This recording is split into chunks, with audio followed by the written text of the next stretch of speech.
नमस्कार, हनुमानगढ़ राजस्थान से मैं आनंद जैन आप सभी का श्रीदेवी क्लासेज यूट्यूब चैनल पर सीनियर सेकेंडरी भौतिकी क्लास में जुड़ने पर स्वागत करता हूं। आज हम नाभिकीय भौतिकी विषय में प्रति नाभिकीय कण बंधन ऊर्जा के बारे में समझेंगे और जानेंगे। प्रति नाभिकीय कण जो बंधन ऊर्जा है वो नाभिक के स्थायित्व को निर्धारित करती है और छोटे नाभिकों को जोड़कर अगर हम बड़ा नाभिक बनाते हैं, संलयन की क्रिया करते हैं, तो उत्पाद नाभिक में जब बाइंडिंग एनर्जी पर न्यूक्लियन का मान बढ़ता है तो इस प्रक्रिया में ऊर्जा भी प्राप्त होती है। इसी तरह से एक बड़े नाभिक को तोड़कर विखंडन की क्रिया में जब छोटे नाभिक बनते हैं तो उत्पाद नाभिकों की बाइंडिंग एनर्जी पर न्यूक्लियन अधिक होने से प्रक्रिया में द्रव्यमान क्षति होती है और वो द्रव्यमान क्षति ऊर्जा के रूप में हमें प्राप्त हो जाती है। तो प्रति नाभिकीय कण बंधन ऊर्जा का मान समझना नाभिकीय क्रियाओं में संलयन और विखंडन में ऊर्जा उत्पादन को भी समझा देगा। शुरू करते हैं बाइंडिंग एनर्जी पर न्यूक्लियन। किसी भी नाभिक में नाभिकीय कणों की बंधन ऊर्जा का संबंध द्रव्यमान अंतर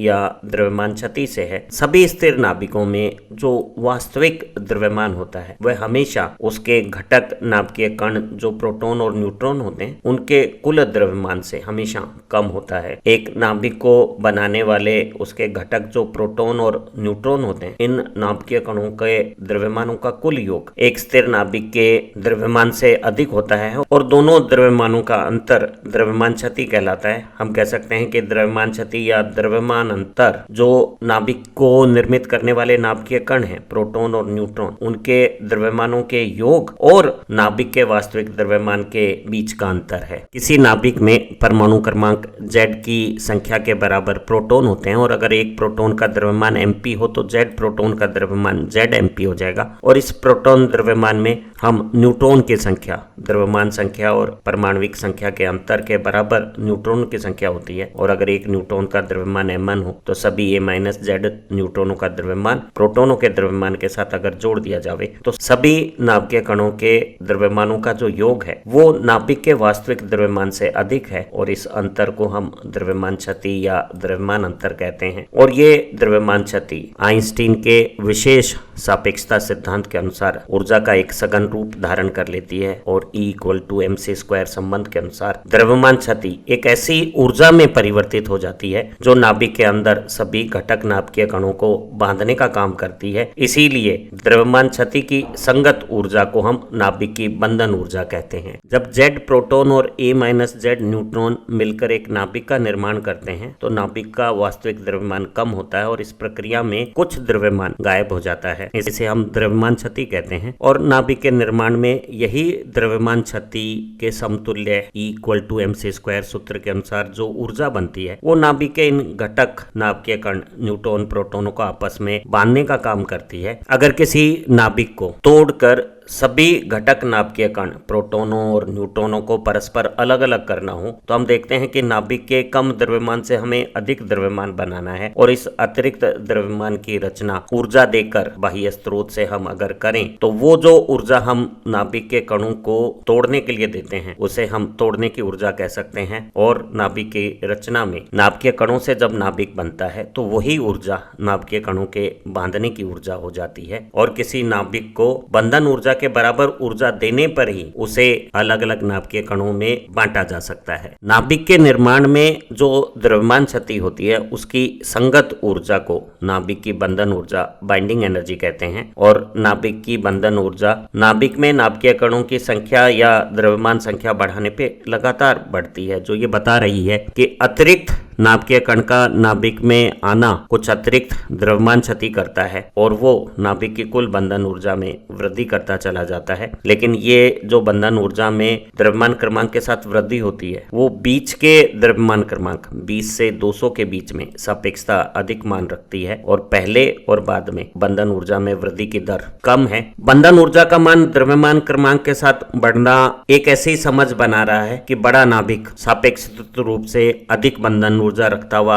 अधिक स्थायी और स्थिर है, लेकिन ये बात सत्य नहीं है और हम कह सकते हैं कि किसी भी नाभिक में बंधन ऊर्जा का मान उसकी सापेक्षित रूप से स्थायित्व या स्थिरता का सही सूचक नहीं है। अगर हम नाभिक में जो बंधन ऊर्जा है उसमें नाभिकीय कणों की संख्या का भाग दे देते हैं तो हमें प्रति नाभिकीय कण जो बंधन ऊर्जा का मान प्राप्त होता है, बाइंडिंग एनर्जी पर न्यूक्लियन, वो किसी नाभिक की सापेक्षित रूप से क्या स्थायित्व है उसका ज्यादा बेहतर सूचक होगा। तो हम कह सकते हैं कि किसी नाभिक में जो प्रति नाभिकीय कण बंधन ऊर्जा का मान है, बाइंडिंग एनर्जी पर न्यूक्लियन है, वही नाभिकीय स्थायित्व का सही द्योतक है। कुछ नाभिकीय कणों की कंपोजिशन के साथ बंधन ऊर्जा की गणना को समझते हैं और प्रति नाभिकीय कण बंधन ऊर्जा के क्या मान रहते हैं उन्हें भी जानते हैं। सबसे पहली और सबसे सरल नाभिकीय संरचना ड्यूटेरियम है और ड्यूटेरियम में एक प्रोटॉन और एक न्यूट्रॉन नाभिक संरचना के रूप में एक साथ जुड़े हुए हैं और इस परमाणु में कक्ष में एक इलेक्ट्रॉन हाइड्रोजन के इस आइसोटोप रूप में होता है। इसमें प्रति नाभिकीय कण बंधन ऊर्जा की गणना करने से पहले बंधन ऊर्जा ज्ञात करते हैं और बंधन ऊर्जा ज्ञात करने के लिए द्रव्यमान क्षति या द्रव्यमान अंतर को ज्ञात करते हैं। तो अलग अलग जो प्रोटॉन और न्यूट्रॉन का द्रव्यमान है उसे अगर जोड़ लेते हैं, प्रोटॉन का द्रव्यमान AMU इकाई में 1.00813 है और न्यूट्रॉन का द्रव्यमान 1.00893 कुछ प्रोटॉन से अधिक मान रखता है। इन दोनों के संयुक्त द्रव्यमान 2.01706 AMU से अगर हम ड्यूटेरियम नाभिक का द्रव्यमान देखें तो वो कम है, 2.01473 AMU और घटक नाभिकीय कणों के कुल द्रव्यमान में से नाभिक के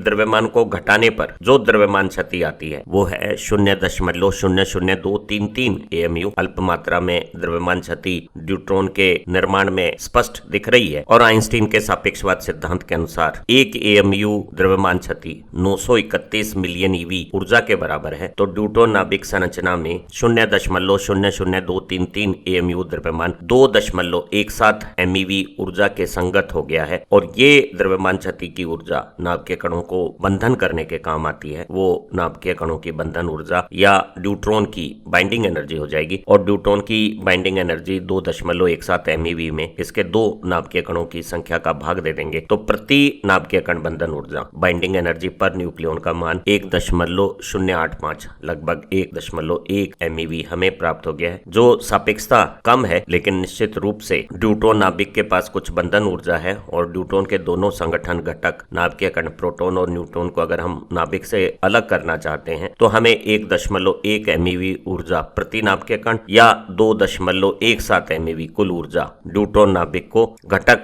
नाभिकीय कणों के रूप में विभक्त करने में आवश्यक होगी। परीक्षाओं की दृष्टि से अल्फा कण जो हीलियम परमाणु के दोनों कक्षीय इलेक्ट्रॉनों को हटाने के बाद बचा हुआ हीलियम का नाभिक है, जिस संरचना में 2 प्रोटॉन और 2 न्यूट्रॉन जुड़कर नाभिक रचना करते हैं, उसके लिए प्रति नाभिकीय कण बंधन ऊर्जा की गणना करना महत्वपूर्ण है। पहले हम अल्फा कण के लिए द्रव्यमान क्षति की गणना करते हैं। तो अल्फा कण का निर्माण 2 प्रोटॉन और 2 न्यूट्रॉन से नाभिकीय रूप में होता है और दोनों प्रोटॉन का संयुक्त द्रव्यमान और दोनों न्यूट्रॉनों के द्रव्यमान के साथ इसका अगर जोड़ करें तो 2 गुना प्रोटॉन का द्रव्यमान AMU इकाई में और 2 गुना न्यूट्रॉन का द्रव्यमान AMU इकाई में जोड़ने के बाद जो कुल घटक नाभिकीय कणों का द्रव्यमान आया है 4.03298 AMU, उससे बनने वाले अल्फा कण या हीलियम परमाणु के नाभिक का द्रव्यमान 4.00260 AMU कम है और इस प्रक्रिया में 2 प्रोटॉन और 2 न्यूट्रॉन से अल्फा नाभिक संरचना बनने में 0.03023 AMU द्रव्यमान क्षति हुई है और 1 AMU द्रव्यमान क्षति 931 MeV के बराबर है। तो अल्फा के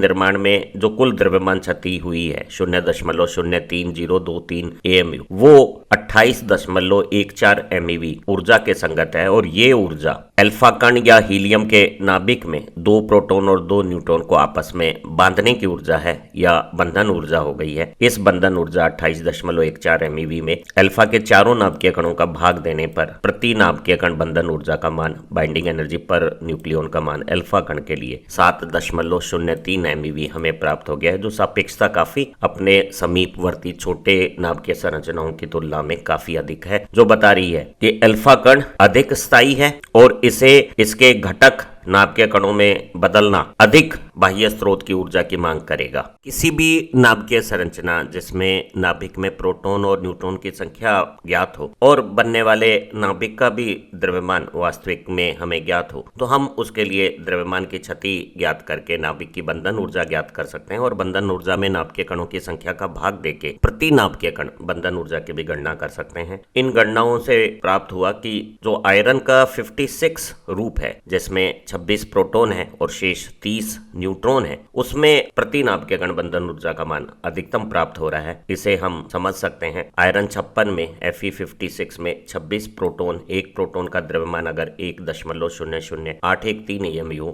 तो सभी का द्रव्यमान हम 26 गुना करके ज्ञात कर सकते हैं। इसी नाभिक में 30 न्यूट्रॉन का द्रव्यमान भी AMU इकाई में अगर हम जोड़ लेते हैं तो ये Fe56 के सभी नाभिकीय कणों का कुल संयुक्त द्रव्यमान हो गया है। और इसमें अगर Fe56 नाभिक के द्रव्यमान को घटा दिया जाए तो नाभिक के निर्माण में होने वाली द्रव्यमान क्षति को हम ज्ञात कर सकते हैं, जो 0.533 AMU सापेक्षता काफी अधिक मान की हमें प्राप्त हो गई है। और एक AMU क्योंकि 931 MeV के संगत है, तो यही द्रव्यमान क्षति किस ऊर्जा के संगत है MeV में, उसे भी हम 931 से 0.533 में गुणा करके 492.2 MeV ज्ञात कर सकते हैं। ये 492.2 Fe56 नाभिक की कुल बंधन ऊर्जा हो गई है, जो सभी नाभिकीय कणों को आपस में बांधने का काम कर रही है। इसमें नाभिकीय कणों की संख्या 56 का भाग दे देते हैं तो प्रति नाभिकीय कण बंधन ऊर्जा का मान, बाइंडिंग एनर्जी पर न्यूक्लियन का मान 8.8 MeV के लगभग बराबर आता है, जो किसी भी दूसरी नाभिकीय संरचना की तुलना में प्रति नाभिकीय कण बंधन ऊर्जा का सर्वाधिक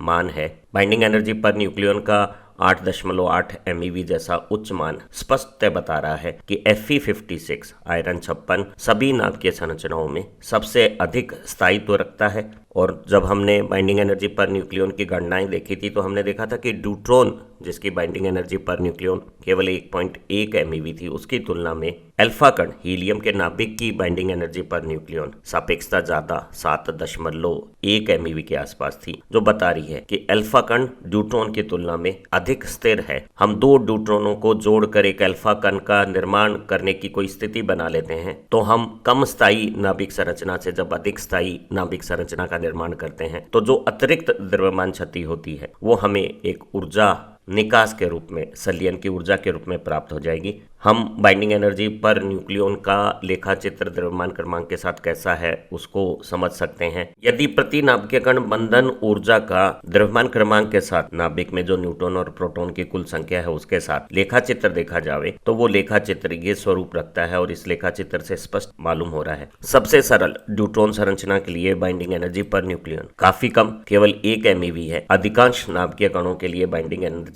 पर न्यूक्लियन का मान 8 MeV के सन्निकट है और ये बात स्पष्ट मालूम हो रही है कि सभी नाभिकों के लिए प्रति नाभिकीय कण बंधन ऊर्जा का मान धनात्मक मान रखता है, जो बता रहा है कि सभी नाभिक स्थायित्व रखते हैं और कोई भी नाभिक स्वतः अपने आप अपने घटक नाभिकीय कणों के रूप में टुकड़े में बंटने वाला नहीं है। किसी भी नाभिक को अगर उसके घटक अवयव नाभिकीय कणों में बांटना है तो हमें बंधन ऊर्जा के बराबर ऊर्जा बाह्य स्रोत से देनी पड़ेगी और कुल बंधन ऊर्जा का मान बाइंडिंग एनर्जी पर न्यूक्लियन में नाभिकीय कणों की संख्या का गुणा करके भी ज्ञात किया जा सकता है। और जिसमें प्रति नाभिकीय कण बाइंडिंग एनर्जी का मान अधिक है, बाइंडिंग एनर्जी पर न्यूक्लियन जिसमें ज्यादा है जैसे Fe56, वो निश्चित रूप से अधिक सापेक्षित रूप से स्थायी है। सबसे सरल संरचना ड्यूट्रॉन 2 जो हाइड्रोजन का आइसोटोप है उसकी बाइंडिंग एनर्जी पर न्यूक्लियन कम है, वो केवल 1 MeV प्रति नाभिकीय कण है। और जब नाभिक में न्यूट्रॉन और प्रोटॉन की कुल संख्या द्रव्यमान क्रमांक बढ़ता है तो बाइंडिंग एनर्जी पर न्यूक्लियन शुरू में बहुत तेजी से बढ़ती है और ये मान द्रव्यमान क्रमांक 20 पर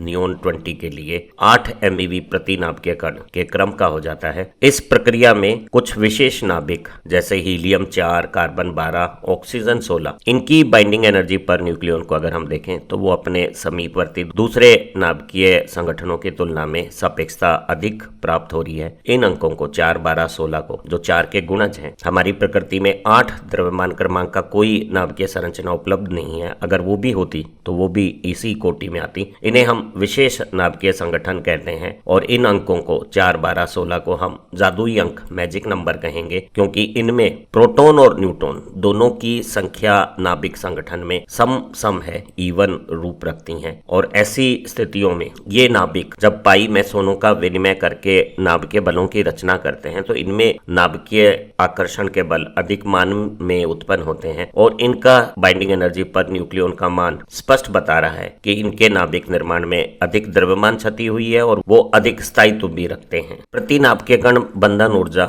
बाइंडिंग एनर्जी पर न्यूक्लियन का मान जो बहुत तेजी से बढ़कर 20 द्रव्यमान क्रमांक व 8 MeV के स्तर पर आ गया था, उसका बढ़ना अभी भी जारी रहता है, लेकिन बढ़ने की रफ्तार कुछ धीमी हो जाती है और ये बढ़ोतरी Fe56 के लिए प्रति नाभिकीय कण बंधन ऊर्जा का मान अधिकतम 8.8 MeV तक ले जाती है और तत्पश्चात बाइंडिंग एनर्जी पर न्यूक्लियन में हल्की कमी दिखने लगती है। तो हम कह सकते हैं कि सभी नाभिकीय संरचनाओं में Fe56 की बाइंडिंग एनर्जी पर न्यूक्लियन सबसे अधिक 8.8 MeV प्रति कण है, जो Fe56 को सबसे स्थायी नाभिकीय संरचना बना रहा है। Fe56 के लिए बाइंडिंग एनर्जी पर न्यूक्लियन का मान सर्वाधिक होने के बाद अगर द्रव्यमान क्रमांक को बढ़ाया जाता है तो बाइंडिंग एनर्जी पर न्यूक्लियन प्रति नाभिकीय कण बंधन ऊर्जा का मान हल्का घटता है और 200 द्रव्यमान क्रमांक के बाद ये घटने की दर थोड़ी तेज हो जाती है, लेकिन निश्चित रूप से द्रव्यमान क्रमांक 20-200 के बीच में इन नाभिकीय संरचनाओं की प्रति नाभिकीय कण बंधन ऊर्जा बाइंडिंग एनर्जी पर न्यूक्लियन का मान 8 MeV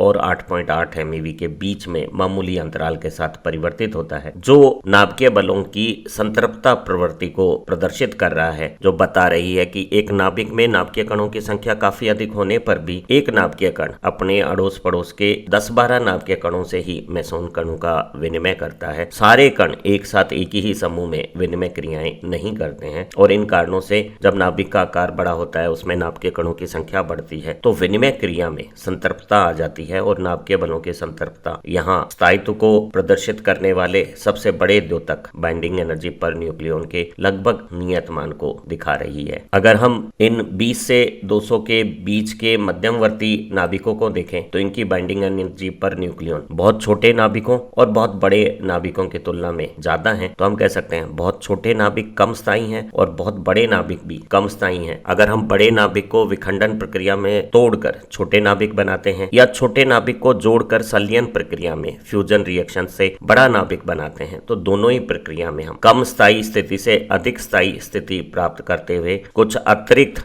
नाभिक निर्माण में द्रव्यमान क्षति करते हैं और वो द्रव्यमान क्षति विखंडन क्रिया में और संलयन क्रिया में ऊर्जा निकाश के रूप में प्राप्त की जा सकती है। तो हमें बाइंडिंग एनर्जी पर न्यूक्लियन का ये जो लेखा चित्र है वो संलयन से प्राप्त ऊर्जा और विखंडन से प्राप्त ऊर्जा को समझाने में भी मदद करता है। यदि हम कम द्रव्यमान क्रमांक वाले नाभिकों को जोड़कर 20 तक की द्रव्यमान क्रमांक वाला कोई बड़ा नाभिक संरचना बनाते हैं तो उत्पाद नाभिक में बाइंडिंग एनर्जी पर न्यूक्लियन प्रति नाभिकीय कण बंधन ऊर्जा का मान अधिक होना ये बता रहा है कि उस नाभिक निर्माण में द्रव्यमान क्षति कुछ अतिरिक्त हो रही है और जो द्रव्यमान क्षतियों में क्रियाकारी नाभिक जो छोटा बाइंडिंग एनर्जी पर न्यूक्लियन मान है और उत्पाद नाभिक जो बड़ी बाइंडिंग एनर्जी पर न्यूक्लियन है, उन दोनों की बाइंडिंग एनर्जियों का अंतर एक ऊर्जा निकास के रूप में भी प्राप्त हो सकता है। हम दो ड्यूटोन को जोड़कर अगर एक अल्फा बनाएं, जो तकनीकी रूप से तो संभव नहीं है, तकनीकी रूप से सहज काम, एक ड्यूट्रॉन में ट्रीशियम का अगर संलयन करें और अल्फा का निर्माण करें तो इन प्रक्रियाओं में हम कम बाइंडिंग एनर्जी पर न्यूक्लियन से